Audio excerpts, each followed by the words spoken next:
realmente creemos que es un disparate considerar que un niño que crece en un hogar donde hay violencia, así la violencia no sea en forma directa en cuanto a golpes e insultos hacia el niño, pero sí lo presencia hacia la mamá, considerar un daño colateral, una víctima indirecta, o considerar que ese niño no requiere medidas de protección ni tratamientos, que eso es una de las cosas que sucede.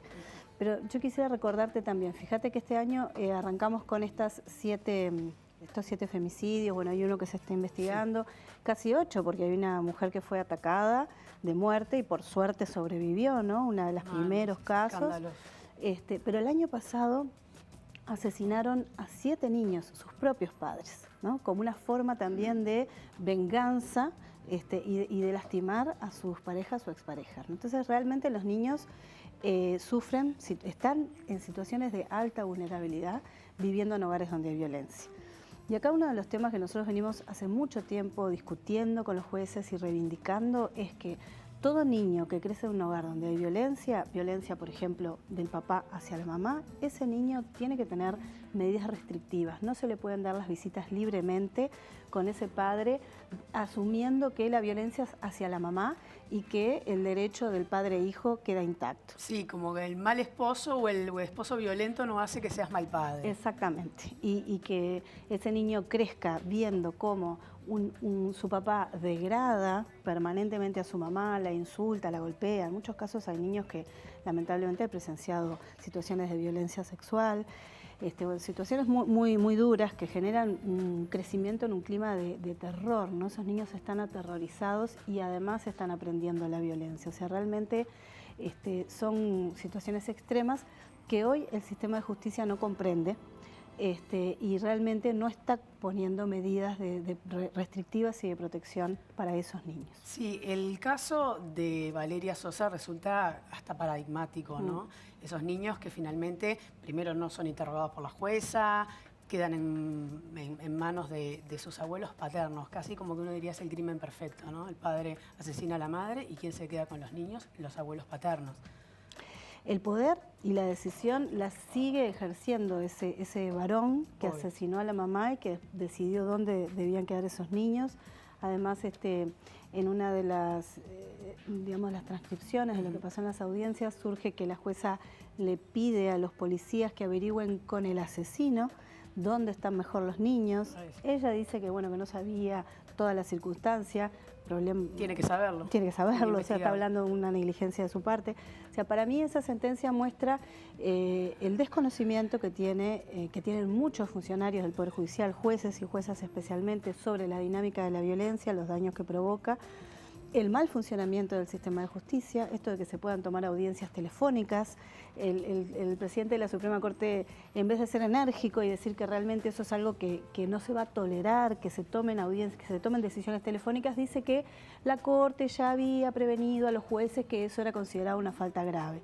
Bueno, si era considerado una falta grave, esta jueza cometió una falta grave. Claro, después las audiencias... ¿Y qué consecuencias? ¿Y qué consecuencias? Claro. Después la audiencia finalmente se hizo, pero a instancias de la familia que tuvo que contratar una abogada, o sea, todos los perjuicios que genera, ¿no?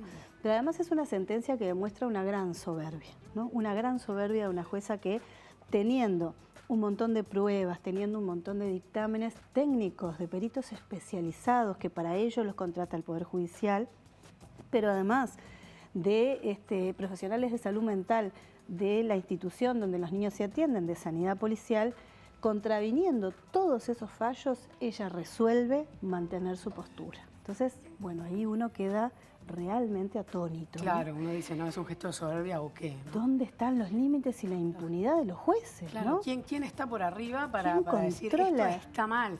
Claro, sí, bueno, hace un rato hablábamos, ¿no? Digamos, fuera de la nota un poco de eso, ¿no? De lo que significa la justicia en nuestro país, que tiene la independencia que tiene que tener, pero bueno, ¿no? A veces cuando la sentencia...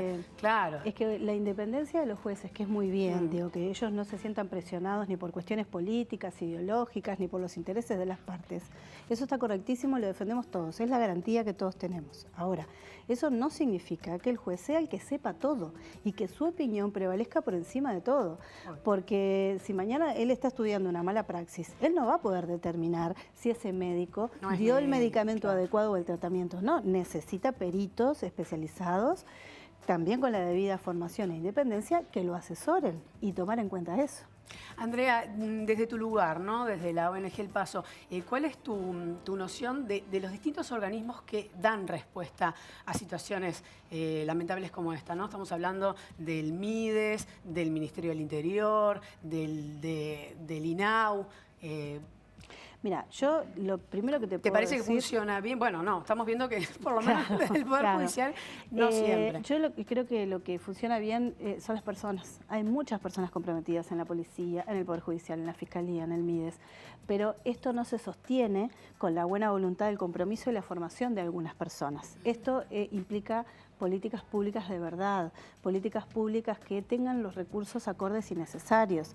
Digo, Tobilleras es un buen ejemplo. Tobilleras realmente ha sido una respuesta que con mucho esfuerzo, sabemos que una comisión del Ministerio del Interior, del Poder Judicial, del MIDES y de la red, trabajó para que se impusiera ese sistema, que no resuelve el problema, ¿verdad? Pero sí es muy eficaz, es una herramienta muy eficaz de protección en la prevención. En los casos graves, sí, ¿no? Muy graves. Bueno, Tobilleras es necesario poder extenderla. Eso, ¿no? Hoy te preguntaba, que sé la respuesta, pero que está bueno que la gente lo sepa. ¿Por qué no se ponen más? Hay 205 tobilleras colocadas. Y ¿Por qué no hay el doble, el triple? No hay ni el doble ni el triple, o todas las necesarias por un tema de recursos, de dinero. O sea, de lo que se invierte en la problemática de la violencia doméstica. Claro, porque hay que aclarar que no es un tema solamente de colocar la tobillera, sino que tiene que haber un servicio que atienda a la mujer, que atienda al hombre, porque para que la gente entienda, porque uno se pregunta, ¿por qué no hay más tobilleras? Claro, claro, no es solamente hacer la licitación y comprar el dispositivo, ¿no?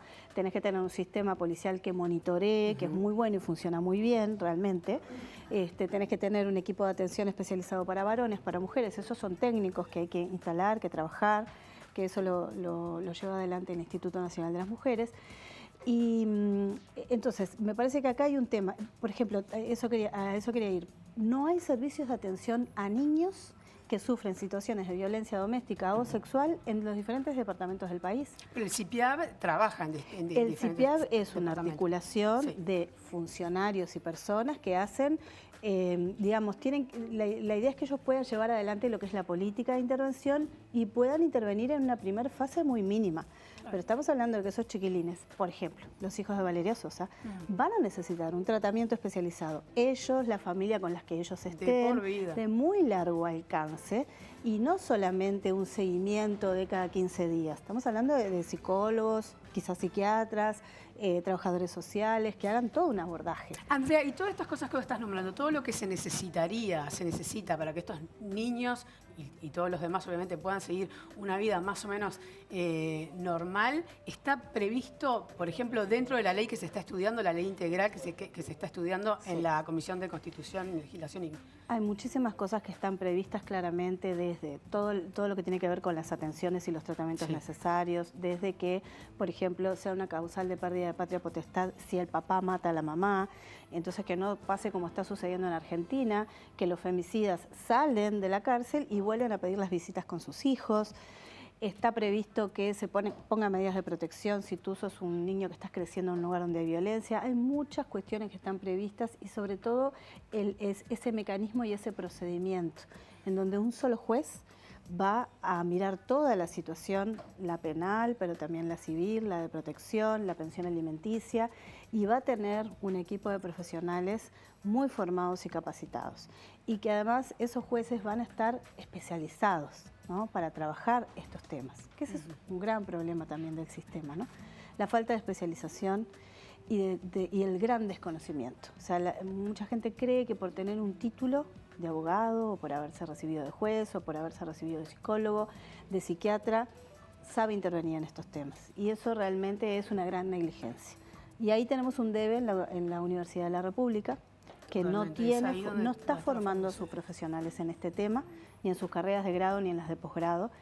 Bueno, esta ley también lo prevé, o sea, es realmente una ley muy completa. Claro, que después hay que instrumentarla, ¿no? Bueno, por supuesto, hay que instrumentarla, hay que generarle recursos, pero también hay que hacer un cambio de cabeza muy importante.